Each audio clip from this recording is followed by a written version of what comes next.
En plataforma. Pablo Lucio, ¿cómo te va? Bienvenido a I99.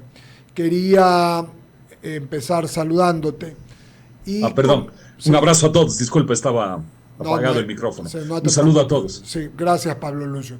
Pablo Lucio, eh, con con la aprobación por parte de la Corte Constitucional de la ley que el presidente Lazo del decreto que envió y que no se tramitó en la Asamblea, ya sabemos la historia. Resulta que hay muchas personas que van a pagar menos impuestos de lo que han pagado. Sin embargo, la gente no tiene muy claro desde cuándo y cómo son las cosas. Primero, por favor, a ver si hacemos una aclaración breve de esto. Y segundo, eh, ¿va a poder ser compensado esto eh, con las con los impuestos que se le ha puesto con los impuestos que se les han impuesto a las apuestas, por ejemplo, y a otros más?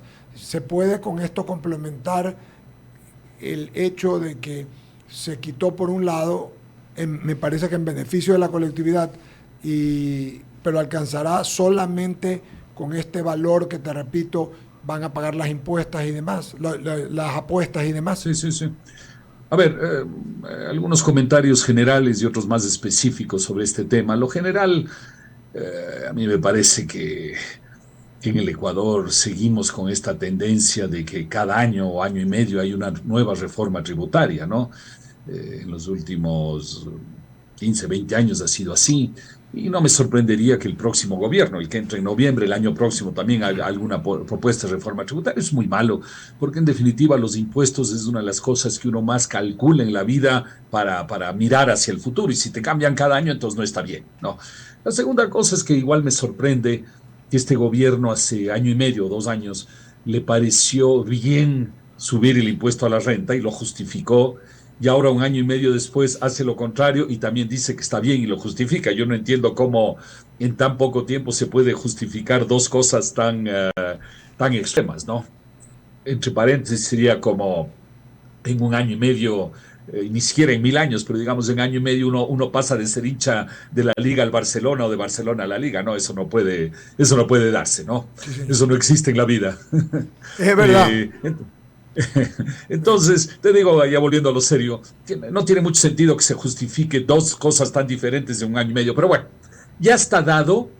Yo tampoco sé muy bien cómo se va a aplicar, pero le he preguntado a mi contador y mi contador me dice, ve, esto tiene un efecto para todo el año 2023, es decir, ya sobre la marcha de este año te irán reteniendo menos, y cuando en el año 2024 pagues tu impuesto y la liquidación del impuesto, pues vas a acabar pagando menos de lo que ibas a pagar, ¿no? Entonces se aplica para no solo a partir de junio, sino se aplica, digamos, para todo el año 2024. Entonces hay que apurarse consiguiendo las deducciones de gasto, ¿no? Porque capaz que uno ya no recogió gran cosa en los primeros 6 meses, ahora quedan 6 meses para recoger las nuevas deducciones de gastos personales y tener eso listo para poder presentarlo y el año próximo pagar menos impuestos sobre el año 2023, ¿no? Yo creo que eso es el tema.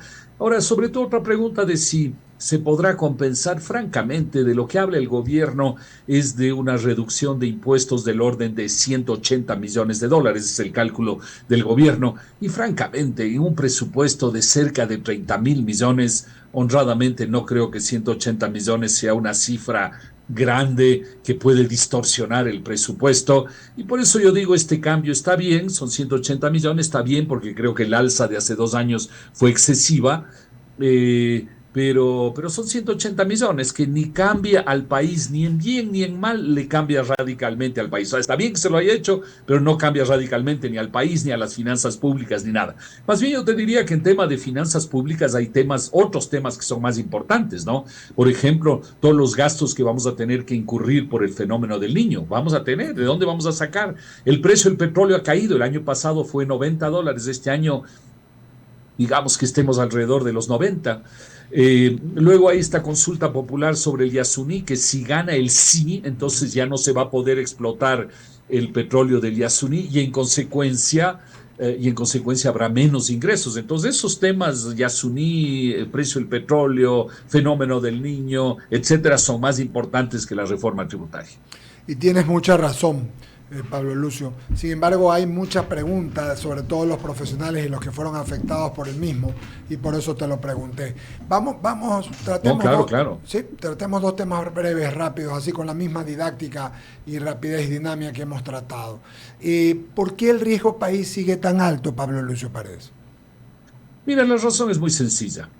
Eh, El Ecuador ha sido un mal pagador en los últimos 30 o 40 años. Si mal no recuerdo, hemos renegociado 5 veces la deuda desde el año 85 hasta la última vez fue en el año 2000, ¿no? Es decir, en 25 años, 5 veces, cada 7 años renegociamos. Y la renegociación quiere decir que tú le pides a los que te prestaron que te bajen la deuda y que te bajen los intereses, es decir, digamos así, que te regalen una parte de la deuda. Primera cosa, el pasado. Segunda cosa, el futuro. Los que están afuera dicen, ¿hay riesgo o no hay de que un nuevo gobierno en el Ecuador, ya sea el de ahora, el nuevo, o el del año 2025, decida no pagar la deuda? Sí hay ese riesgo, evidentemente hay ese riesgo. En consecuencia, ellos dicen, mirando el pasado y mirando los próximos años, yo veo que hay un riesgo de que el Ecuador no pague la deuda, y eso es exactamente lo que se refleja en el riesgo país, ese temor de que el Ecuador no pague la deuda. Por eso, en realidad, mira, yo creo que en lugar de llamarse riesgo país, porque parecería que involucra todos los temas de país, debería llamarse lo que es, riesgo de no pago de la deuda del gobierno. Así debería llamarse. Claro. Como decía aquí Ramiro, en voz baja, es riesgo político fundamentalmente. Entonces, pues, mi querido, de voluntad política, Pablo Lucio, ¿no? En ciertos casos de voluntad, en otros casos de situaciones económicas que lo impiden, También, ¿no? La crisis también, del año 98, 99, que fue tan también. grave y llevó a la dolarización, por suerte les llevó al Ecuador a la dolarización. Eh, Fue una crisis muy fuerte donde la verdad es que pagar la deuda era muy, muy difícil. Cuando el gobierno en el año 2008, 2009 decidió no pagar la deuda, sino solo pagar un 30%, fue una decisión política, ideológica, porque el país sí podía pagar, pero el gobierno dijo, no, yo no pago la deuda y solo pago el 30%. En fin, ha habido diversas circunstancias, pero en definitiva el tema es que es el riesgo de pago o no pago de la deuda del gobierno. Eso es lo que refleja. Y la palabra riesgo país es una palabra que es demasiado amplia, haría pensar que es todos los riesgos del Ecuador. No, no, es puntualmente ese riesgo y por eso está muy alto porque hay un temor de que el Ecuador no pague su deuda en el futuro. Perfecto. Una final de mi parte. El tema de la consulta de los Yasunidos. Eh, 1.200 millones anuales, Pablo Lucio. Sin embargo, los señores Estados Unidos dicen, bueno, es el 1%, un poquito más del 1% del PIB anual. Eh, y calculemos que a 10 años, eso nos generaría un déficit muy grande en lo que tenemos que pagar. Y el problema es de dónde vas a sacar esos recursos.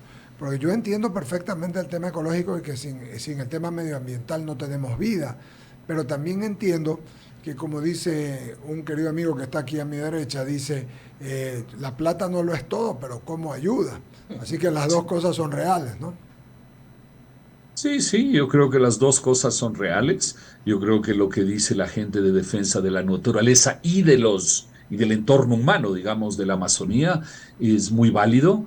Eh, si no hubiera tecnologías que permitan minimizar ese impacto, ojo, si alguien dice no va a haber ningún impacto, es mentira, es minimizar el impacto.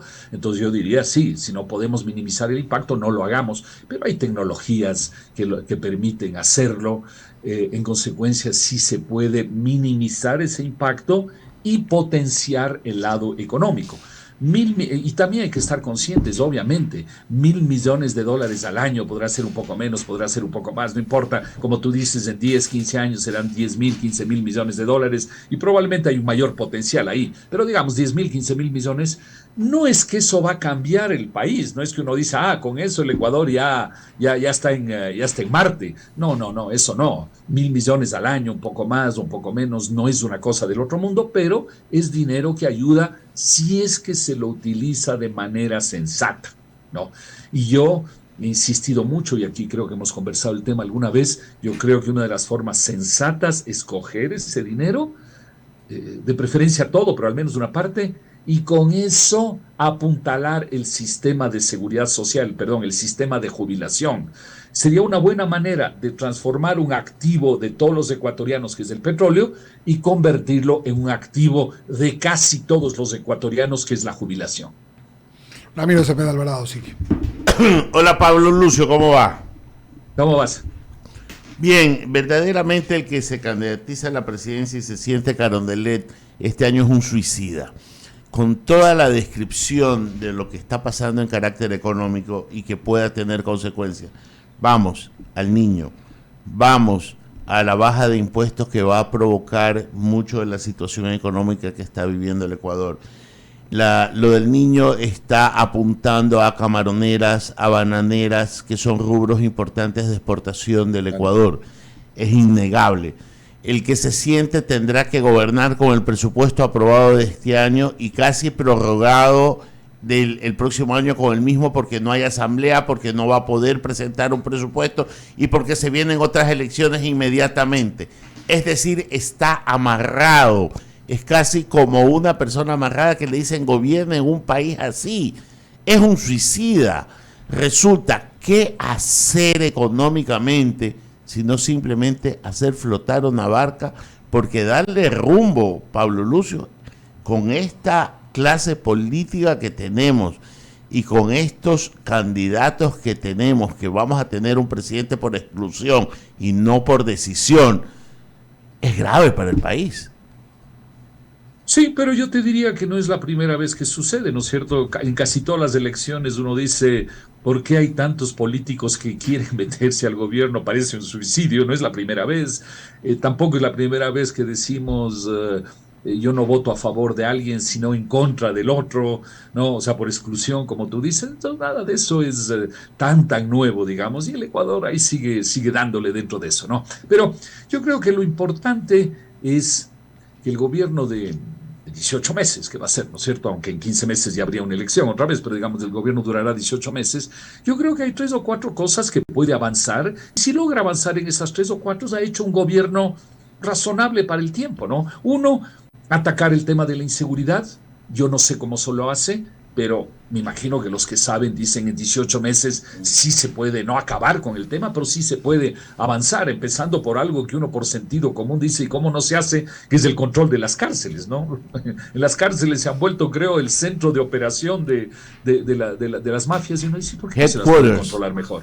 No. No dice eso, pero bueno, inseguridad. Segundo tema, la gente se queja mucho del tema de salud, de que no funcionan los hospitales, los centros de salud, que no están abastecidos, que hay que hacer unas colas increíbles, que no funciona el sistema de citas, yo que sé, 1000 cosas. Bueno, en 18 meses yo creo que por sentido común sí se debe poder hacer funcionar mejor el sistema de salud, y eso es algo importante para los ecuatorianos. Tercero, yo creo que debería, por ejemplo, doy un ejemplo, hacer un gran plan de mantenimiento y eventualmente de ampliación de carreteras en el Ecuador. En parte lo pueden hacer los gobiernos, pero en parte se puede hacer concesiones con peajes al sector privado, ¿no?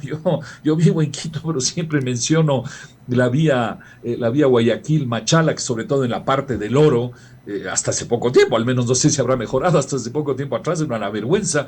Uno dice, ¿cómo es que no podemos avanzar en esa vía para que esté bien todo el trayecto Guayaquil-Machala? Entonces, todo el tema carreteras, yo creo que podría haber un gran programa de carreteras que se pueda hacer con concesiones y otras cosas, ¿no? Y cuarto tema, los tratados comerciales que ha venido negociando este gobierno, continuar con la negociación y la implementación de esos tratados de comercio. Entonces, ahí tú tienes 4 cosas: seguridad, salud, carreteras y tratados comerciales, que si el gobierno lo hace bien, creo que sería un buen avance para el Ecuador. Celebro su optimismo, Pablo Lucio Paredes, que no es el mío. Le paso a Luisa Delgadillo. Muy amable, Ramiro. ¿Verdad? ¿Qué tal, Pablo? Un gusto saludarte. Buenos días. ¿Cómo estás? Qué gusto, bien. ¿Cómo vas? Muy bien, gracias. He estado escuchando con atención las interrogantes de mis compañeros, de nuestro director Eduardo, de Ramiro, y yo quisiera, un poco en base a lo que te he escuchado decir, poder conocer tu visión de qué pasaría en el Ecuador en el escenario de que quien ganase las próximas elecciones fuese el candidato, o en este caso la candidatura del partido autodenominado progresista. ¿Existirían acaso riesgos para el sector productivo, para la empresa privada? ¿Cuál sería el futuro para estos sectores que en el caso específico de la empresa privada son generadores, en medio de todas las circunstancias adversas, de 9 de cada 10 puestos de trabajo formales en el país? Mira, Luisa, primero, como decía, y aunque Ramiro no cree, capaz que él es más realista que yo, efectivamente, yo creo que esas 4 cosas que yo señalaba son cosas que me parece que un gobierno sí debería poder hacer. Si no, ¿para qué son gobierno? Si no pueden hacer ni esas 3 o 4 cosas, la seguridad es muy difícil, pero las otras cosas no me parecen muy difíciles. Pero ahora, más bien tú me planteas de cierta manera el otro escenario, no el escenario en que el gobierno algo puede hacer de bueno, sino un escenario malo. Bueno, hay una posibilidad de escenario malo, por supuesto. Supongamos que el gobierno decide gastar irresponsablemente para, digamos, preparar su candidatura para el año 2025 y ganar en el 2025 otra vez. Gastas irresponsablemente y uno dice, ¿y entonces cómo te financias? Y entonces ustedes dicen, bueno, yo me puedo financiar dejando de pagar la deuda externa, ahí me ahorro una plata, me puedo financiar sacando la plata de la Reserva Internacional, que ojo, es plata, ya se ha dicho muchas veces, pero hay que insistir, es plata nuestra, es plata de nuestros depósitos que está en el Banco Central por seguridad, ¿no? Entonces tomarse ese dinero, que sería también muy grave. Quién sabe, incluso alguno por ahí quisiera atacar la dolarización a través de esos mecanismos, que recordemos, la dolarización es la principal fortaleza que tiene la economía y la sociedad ecuatoriana. En fin, que no hace nada de lo que hemos señalado. Dicen los tratados de comercio que negoció este gobierno, yo no quiero, así que no hago nada con eso. En fin, entonces claro, puedes tener un escenario muy malo, no solo para el sector productivo, un escenario muy malo para los ecuatorianos en general. Sí, puede haber ese escenario, por supuesto, ¿no? Pero yo me atrevo a, tal vez con optimismo, como dice Ramiro, pero yo me atrevo a creer que más bien ojalá tengamos un gobierno que haga esas 3 o 4 cosas bien hechas, que no son cosas increíbles, pero son cosas importantes para la sociedad. Pablo Lucio, el movimiento indígena representado en la CONAIE a través de su titular hace unas pocas semanas ha vuelto a dejar en claro su posición y su postura de que se ponga punto final a las concesiones a las empresas mineras. Tú que eres un hombre bien informado, y corrígeme si el dato que yo tengo en este momento en la mente es el correcto o no, respecto de que las actuales concesiones mineras generan al país más de 3.000 millones de dólares, que son muy importantes para atender nuestras necesidades de seguridad, de salud, de educación. ¿Qué pasaría en el eventual escenario de que esas concesiones mineras fueran revertidas? ¿Cómo podrían afectarnos? Mira, el orden de exportaciones del Ecuador actualmente es el petróleo, luego viene el camarón alrededor de los 7.000 millones, y luego vienen el banano y la minería peleándose, digamos, el tercer puesto en 3.000 y pico más o menos, ¿no? Bueno, si le quieres poner a las remesas están antes porque son, o sea, en tercer lugar porque son alrededor de 4.500 millones, ¿no? Entonces se ha vuelto un rubro de exportación muy importante. Los 3.000 millones no es plata para el gobierno, los 3.000 millones es dinero de exportaciones que se reparte entre los diversos actores en el proceso de la minería. Entonces un sector muy importante, como digo, ya es casi equivalente al sector bananero, aunque es diferente obviamente la conformación del sector. Entonces es un sector muy importante. Muchos dicen que si hiciéramos minería responsable en el Ecuador, podríamos llegar de 3.000 a 5.000, 6.000, 7.000, 8.000 millones de exportación. O sea, podría volverse fácilmente el segundo rubro de exportación en el Ecuador. Incluso algunos, yo creo que exageran, pero algunos dicen que podría ser equivalente al petróleo. Pero digamos que sea el segundo, ya está muy bien. No, el tercero está muy bien. Entonces es una actividad que vale la pena desarrollar. Ahora, ¿cómo hay que desarrollarla? De manera responsable. ¿Qué hay que hacer para eso? que sentarse los diversos actores en el Ecuador y decir, a ver, ¿dónde hacemos minería? ¿Hacemos en todo el país? No. En tal lugar sí, en tal lugar no. Discutamos por qué sí aquí, por qué no. Y pongámonos de acuerdo en que no se haga el 100% de la minería, que se haga el 50% del potencial minero. Ya, pongámonos de acuerdo. Pero esas posiciones de decir yo no voy a permitir nada, eso no es un diálogo, es una imposición. Aquí no debe haber imposiciones, debe haber discusiones de por qué sí y por qué no. Y entonces todo el mundo debe ceder un poco y deberíamos explotar, digamos, el 50% del potencial minero que tiene el Ecuador. Muchas gracias de mi parte. Perfecto. ¿Tienes alguna pregunta, Enrique? Una para Pablo Lucio. Enrique San Martín.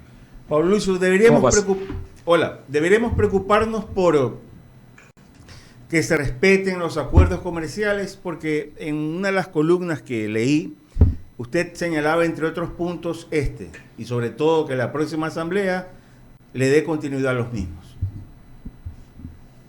Sí, ojalá. Mira, hay que estar conscientes que en los países pequeños, como el caso del Ecuador, digo de economía pequeña, como el caso del Ecuador, hay un gran potencial en el mundo. Simplemente pensemos en dos cifras sencillas.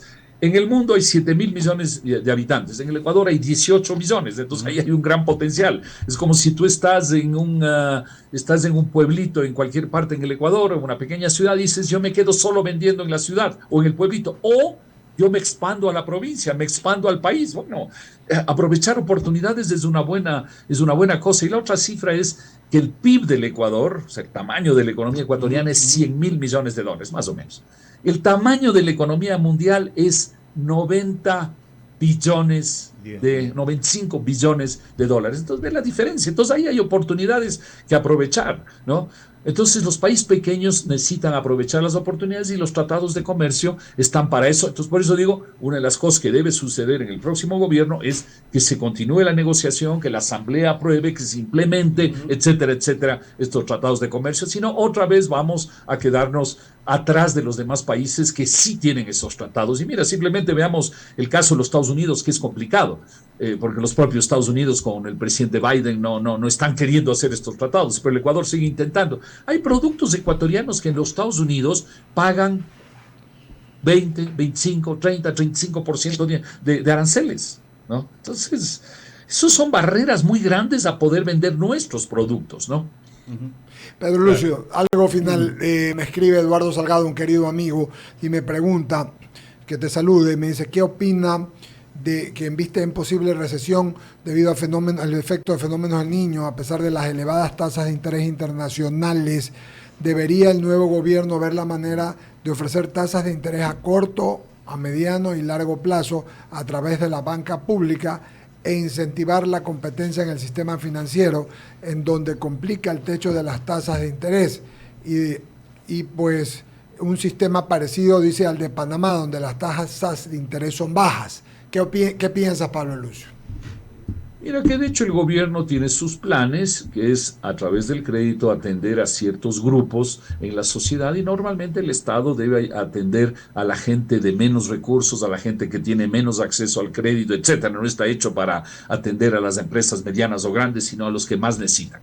Por el otro lado, 100% de acuerdo con el comentario. El Ecuador, estando dolarizado, debería aprovechar para convertirse en un centro financiero internacional, es decir, atraer más banca internacional al Ecuador. No digo que sea fácil, pero algún rato hay que poner las reglas para que eso pueda funcionar. Hay gente que ha dicho simplemente cojamos la legislación de Singapur o de Panamá y veamos cómo se le adapta al caso ecuatoriano y vamos adelante. Sí, ese es un tema fundamental, ponerle más competencia al sistema financiero ecuatoriano.